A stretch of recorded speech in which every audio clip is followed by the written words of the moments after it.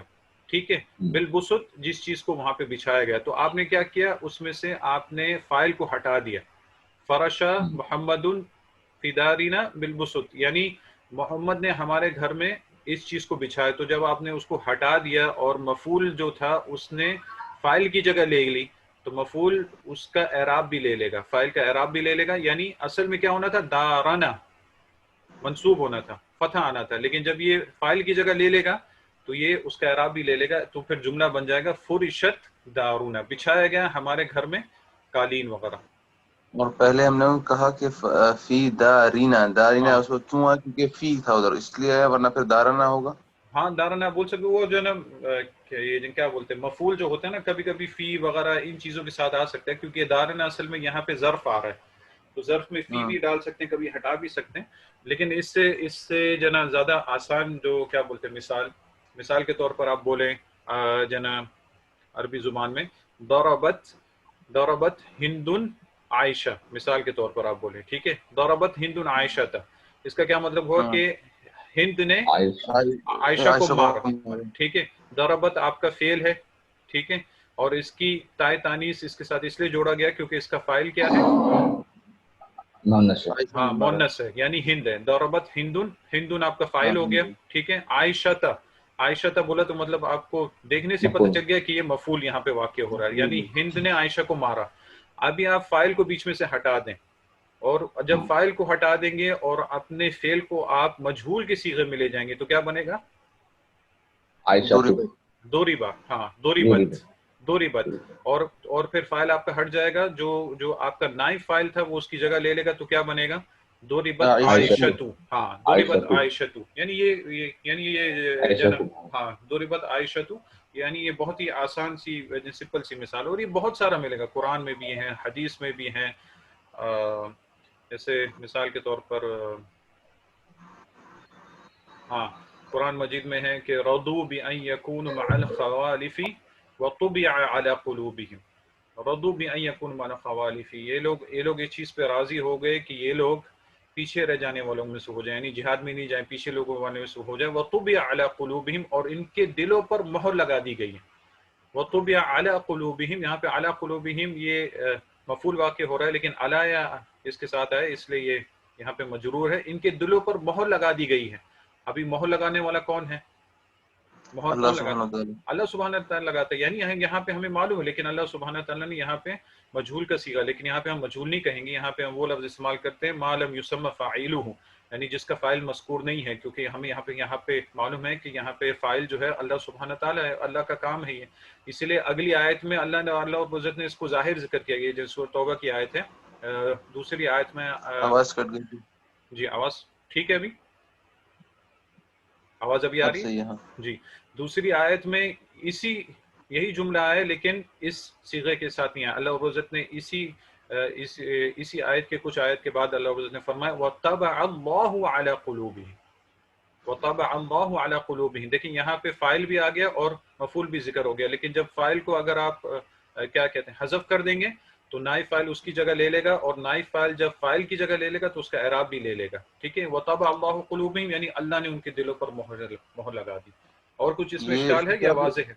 نہیں واضح، لیکن کیا بولتے ہیں اس کو جب اللہ سبحانہ تعالیٰ کے بارے میں آتا ہے؟ نہیں، یہ جو صیغہ ہے نا مجہول کا صیغہ جو ہم نے یہاں پہ دیکھا تھا، ایک سیکنڈ میں یہ دکھاؤں. یہ جو مجہول کا صیغہ ہے نا، اس کے دو نام علماء کہتے ہیں. ایک تو یہ کہ یہ مجہول کا صیغہ ہے. مجہول کیا ہوتا ہے؟ جس کے بارے میں ہمیں پتہ نہیں، ہاں جس کے بارے میں پتہ نہیں کس نے کیا. ٹھیک ہے، لیکن دوسرا نام جو اس کے لیے دیتے ہیں اور جو کہ زیادہ مناسب نام ہے وہ یہ ہے ما لم یسمى فاعلہ. ما لم یسمى، کہ نہیں نام لیا گیا اس کے فاعل کا، جس نے وہ کام کیا اس کا نام نہیں لیا گیا. یہ زیادہ مناسب ہے. اوکے بس ہاں صحیح ہے. تو آپ دونوں لفظ لے سکتے ہیں کہ یہ مجہول کا صیغہ ہے، یا تو آپ یہ کہہ سکتے ہیں کہ یہ صیغہ ہے ما لم یسمى فاعلہ، کہ اس کے فاعل کا نام نہیں لیا. تو یہ واضح انشاءاللہ، اس میں کوئی اور اشکال؟ نہیں الحمدللہ. ٹھیک ہے. یہ انشاءاللہ جیسے جیسے مثالیں بھی لیں گے تو آگے اور زیادہ واضح ہوگا. تو عام طور پہ جملے میں فعل ہوگا. کیا بولتے عربی زبان میں، اردو میں ہم پہلے فاعل کا نام لیتے ہیں پھر فعل بولتے ہیں، لیکن عربی زبان میں پہلے فعل آئے گا عام طور پر، پھر فاعل آئے گا، پھر اس کا مفعول آئے گا. اور یہ ترتیب رکھنا کبھی کبھی ضروری ہو جاتا ہے، واجب ہو جاتا ہے، کیونکہ کبھی کبھی ضمہ فتح آپ کو نظر نہیں آئے گا، جس طرح ہم آگے دیکھیں گے انشاءاللہ. ٹھیک ہے، ابھی آگے پڑھیں. والمراد. جی عدنان.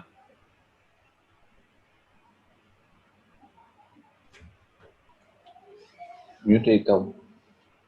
ان کا ابھی ساری میوٹ ہے ہاں سے ہاں جی ٹھیک. ہاں والمراد انها ساكنة في اصل جی والضع وضعها. ودعها جی. فلا يضر فلا يضر. فلا يضر. فلا يضر تحريكها جی. لعارض لعارض. التخلص لعارض. لعارض التخلص جی. من التقاء من التقاء الساكنين الساكن. من التقاء الساكنين. جی. من التقاء الساكنين جی. في نحو قوله تعالى في نحو قوله. ہاں جی. في نحو قوله تعالى وقالت تخرج. جی. وقالت تخرج عليهن جی. وقالت امرأة فرعون. جی. یہ دیکھ نہیں رہا. قالتا آتینا طاعی اتینا اتینا طاعی. طائعين. ٹھیک ہے. ویسے بھی یہ آپ کو نہیں بھی دکھ رہا، لیکن یہ آخری مثال یہاں پہ مناسب بھی نہیں ہے، شاید غلطی سے یہاں پہ آ گئی. ہم دیکھتے ہیں انشاءاللہ اس کے بارے میں. تو یہ ابھی یہاں پہ آپ کو ایک دوسرا قاعدہ بتانے جا رہے ہیں جس میں ہم پہلے تھوڑی گفتگو کر چکے ہیں، جو میں خانوں پچھلی دفعہ آئی تھی، جو ہم نے بتایا تھا اذا حرک بال، یاد ہے؟ اذا حرک بالخفض. ہاں بالکسر بول رہے ہیں یا پھر خفض بولیں. تو یہ وہی والا قاعدہ یہاں پہ بتا رہے ہیں. والمراد انہا ساکنہ، یعنی یہ مراد کے تائے تانیث ساکنہ ہوگا فی اصل وضعها، یعنی اصل اس کی جو صورت حال ہے وہ ساکن ہی ہوگی، لیکن کبھی کبھار اس کو حرکت دے دیتے ہیں. کیوں؟ کیونکہ پڑھنے میں مشکل ہوتی ہے. کیسے مشکل ہوتی ہے؟ فلا یضر تحریکها، یعنی کبھی کبھی اس کو حرکت دینا یہ نقصان دہ نہیں ہوگا. یعنی ہمیں معلوم ہے کہ یہ ساکن ہی ہے، لیکن پڑھنے میں ہم اسے حرکت دے رہے ہیں تو یہ کوئی بھی نقصان نہیں دے گا. لعارض التخلص، کیونکہ ہم تخلص چاہتے ہیں، ہم چھٹکارا چاہتے ہیں کس چیز سے؟ من الالتقاء الساکنین، دو ساکن کے جڑ جانے سے. دو ساکن جڑ جاتے ہیں تو اس کو پڑھنا، ملا کے پڑھنا ممکن نہیں ہوتا ہے. اس لیے تائے تانیث کو ہم، کیونکہ وہ پہلا حرف ہے اور ہم حرکت دے رہے ہیں، تو ہم اسے ساکن کو ہم خفض کے ساتھ حرکت دے رہے ہیں یا پھر جن کسرہ کے ساتھ حرکت دے رہے ہیں، تو ہمیں یہ چیز نقصان نہیں دے گی. فلا یضر تحریکها، کیونکہ یہ ٹیمپریری حرکت ہے پڑھنے کے لیے، لیکن ہمیں پتہ ہے یہ ساکن ہے. مثال کے طور پہ انہوں نے یہاں پہ سورہ یوسف کی آیت بتائی وقالت تخرج علیہن. اصل جملہ اس کا کیسا تھا کہ وقالت اخرج یہ جن کون سا صیغہ ہے؟ امر کا. ہاں امر کا کون سا؟ واحد. ہاں امر مفرد مذکر کے مفرد لیے، مذکر. یعنی ایک شخص کو بولنا کہ نکلو. اخرج یعنی ایک شخص کو بولنا کہ نکلو. تو زلیخا جو تھی اس نے یوسف علیہ السلام سے کہا کہ نکلے ان عورتوں پر. جب ان عورتوں کو بلایا اور یوسف علیہ السلام کو حکم دیا کہ ان کے سامنے پیش ہو جائیں، تو زلیخا نے کہا قالت کا فاعل کون ہے؟ زلیخا. اور اس نے کیا کہا؟ یوسف علیہ السلام کو حکم دیا اخرج، آپ نکلیے، علیہن ان عورتوں پر. تو اصل میں جملہ کیسے پڑھتے اگر ہم توڑ کے پڑھتے؟ وقالت اخرج. اور یہاں پہ جو ہم نے بولا تھا الف جو ہم شروع میں دیتے ہیں فعل امر میں، اگر اس کے پیچھے کچھ ہوتا ہے تو ہم اس کو پیچھے سے ملا دیتے ہیں، الف اس ٹائم گر جاتا ہے. تو دیکھیں اس لیے قالت بھی تھا اور اخرج بھی تھا، اس لیے اس کو ملا کے پڑھنا مشکل تھا. تو تائے تانیث ساکنہ کو انہوں نے حرکت کس سے دی ہے؟ کسرہ کے ساتھ. وقالت اخرج بن گیا، الف گر گیا اور پچھلے والے کے ساتھ ہم نے اس کو جوڑ دیا وقالت. لیکن تھا کیسے؟ وقالت اخرج. ٹھیک ہے. اسی طرح یہ جملہ ہے وقالت امرأۃ فرعون، اور کہا فرعون کی بیوی نے. امرأۃ فرعون یعنی فرعون کی بیوی میں. اصل جملہ کیسے ہونا چاہیے تھا؟ وقالت، کیونکہ تائے تانیث ساکنہ تھا وقالت، اور یہاں پہ تھا امرأۃ، تو یہاں پہ بھی الف تھا، لیکن جب ہم نے اس کو ملا کے پڑھا دونوں ساکن جمع ہو گئے. کون کون سے ساکن جمع ہو گئے؟ ایک تائے تانیث ساکنہ کا ساکن اور ایک الف کا ساکن، یہ دونوں جمع ہو گئے، تو ہم نے پہلے والے کو حرکت دے دی ساکن کے خفت کے ساتھ، تو ہم نے کہا وقالت امرأۃ فرعون، وقالت امرأۃ فرعون. اور آپ یہاں پہ دیکھیں یہاں پہ فعل کون سا ہے؟ قالت. قالت یہاں پہ فعل ہے، اور فاعل کیا ہے؟ امراتو. ہاں امرات فرعون، یہ پورا یہ آ جائے گا فاعل آ گیا. فرعون، ہاں فرعون یہاں پہ مفعول نہیں بنے گا حالانکہ منصوب ہے، کیونکہ یہ پورا ایک ہی لفظ ہے، فرعون کی بیوی، فرعون کی بیوی، تو یہ پورا فاعل ہے، لیکن اس کا جو اعراب آیا یہاں پہ پہلے والے پہ یعنی امراتو آئے، امراتا نہیں آئے، امراتی نہیں آئے. اس سے ہمیں پتہ چلتا ہے کہ یہ فاعل، اس فعل کا فاعل امرات فرعون ہے. ٹھیک ہے، تو یہ یہاں پہ انہوں نے بتایا کہ یہ بھی تائے تانیث ساکنہ ہے اور یہ فعل کی علامت ہے، لیکن کبھی کبھی اس سے حرکت دے دیتے ہیں، جب دو ساکن آپس میں مل جاتے ہیں تو پہلے والے کو کسرہ کے ساتھ حرکت دے دیتے. اور یہ مثال یہاں پہ نہیں لاگو ہوتی کیونکہ یہاں پہ تائے تانیث ساکنہ کی بات ہو رہی ہے، اور یہ الف یہاں پہ آ گیا جو کہ تثنیہ کے لیے، قالتا یہ ہے دو کے لیے، یعنی مفردہ کے لیے نہیں ہے، دو کے لیے. ان دونوں نے کہا، یعنی مؤنث کے صیغہ یہ، لیکن یہ دو کے لیے ہے. جی ان دونوں نے کہا اتینا طائعین، ہم آتے ہیں فرمانبردار ہو کے، یعنی زمین و آسمان نے اللہ رب العزت کے سامنے اپنی اطاعت و فرمانبرداری ظاہر کی کہ ہم دونوں آتے ہیں اطاعت و فرمانبرداری. لیکن یہ مثال یہاں پہ نہیں لاگو ہوتی، ہو سکتا ہے غلطی سے آ گئی یا پھر اس میں اور کوئی بات ہوئی. ٹھیک ہے جی، یہاں سے پڑھیں، آگے پڑھیں. ومما یس سلیمان جی یہ وقالت خروج ہے نا، جی وقالت خروج، یہ اخروج تو امر کا صیغہ ہے نا، امر کا صیغہ ہے. تو آپ یہاں پڑھیں گے کیسے اس کو؟ وقالت خروج پڑھیں گے، الف کو گرا کے پڑھیں گے، الف کو گرا کے پڑھیں گے نا، وقالت اخرج. تو بٹ امر کا تو الف کو نہیں پڑھیں گے تو سامنے والے کو بس کیسے پتہ چلے گا کہ امر تھا؟ نہیں، ہم نے امر کا صیغہ جب ہم نے یہ سیکھا تھا نا کہ جب امر کا صیغہ ہم بناتے ہیں تو ہم کیا کرتے ہیں، علامت مضارع کو ہٹا دیتے ہیں، اس کی جگہ الف لگا دیتے ہیں، اور عین الکلمہ کو دیکھ کے الف کو حرکت دے دیتے ہیں.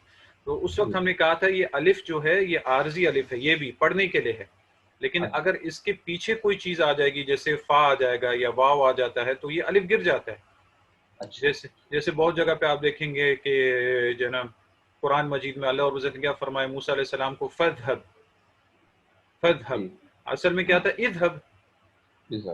ٹھیک ہے، لیکن اگر آپ نے فا ملانا ہے تو آپ یہ نہیں بول سکتے فَاذْهَبْ، فَاذْهَبْ نہیں بولیں گے، آپ کیا بولیں گے فَاذْهَبْ، الف گر جائے گا. تو یہ الف عارضی ہوتا ہے پڑھنے کے لیے، جب پیچھے کچھ نہیں ہے تو الف کو آپ پڑھیں گے، اگر پیچھے کچھ ہے تو اس الف کو گرا دیں گے اور اس کے ساتھ ملا دیں گے. اسی طرح دوسرے مقام پہ بھی اللہ رب العزت نے حکم دیا، یعنی دونوں موسیٰ علیہ السلام اور ہارون علیہ السلام کو حکم دیا فَاذْهَبَا، الف گر گیا، اصل میں کیا ہونا چاہیے تھا فَاذْهَبَا، ہے نا، فَاذْهَبَا یعنی الف، لیکن الف اس میں سے گر جائے گا کیونکہ عارضی الف ہوتا ہے پڑھنے کے لیے، تو آپ بولیں گے فَاذْهَبَا کہ تم دونوں جاؤ. ٹھیک ہے، تو اسی طرح یہاں پہ کیا ہوتا تھا وقالت اخرج، وقالت اخرج، لیکن جب یہ جو عارضی الف ہے اور پیچھے کے ساتھ ہمیں اس کو ملانا ہے تو یہ الف گر جائے گا، لکھنے میں آئے گا پڑھنے میں نہیں آئے گا. آپ پچھلے جملے کے ساتھ اس کو ملا دیں گے تو یہ بنے گا وقالت اخرج. ٹھیک ہے جی، واضح. بس میرا خیال میں تقریباً ابھی 1 منٹ سے بھی کم ہے، اس کو میں صرف ترجمے کیا دیتا ہوں کیونکہ یہ چیز ہم پڑھ چکے ہیں، پھر اس کے بعد انشاءاللہ آگے سے شروع کرتے ہیں. اس میں بس یہ یہاں پہ اتنا بتا رہے ہیں کہ وَمِمَّا تَقَدَّمَ تَبَيَّنَ لَكَ، یا تَبَيَّنُ لَكَ، جو چیز گزر چکی اس سے آپ کو واضح ہو گیا کہ علامات الفعل التي ذکر مؤلف علی 3 اقسام کے فعل کی علامت 3 قسم کی ہے. کیا ہے؟ ایک وہ قسم جو کہ صرف فعل ماضی پہ داخل ہوتی ہے، وہ کون سی ہے؟ وَهُوَ التَّاءُ التَّانِيثُ السَّاكِنَةُ. ٹھیک ہے.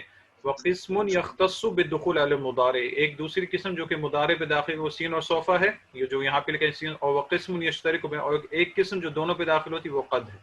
بس اتنا اس میں لکھا ہے. انشاءاللہ پھر نیکسٹ میٹنگ میں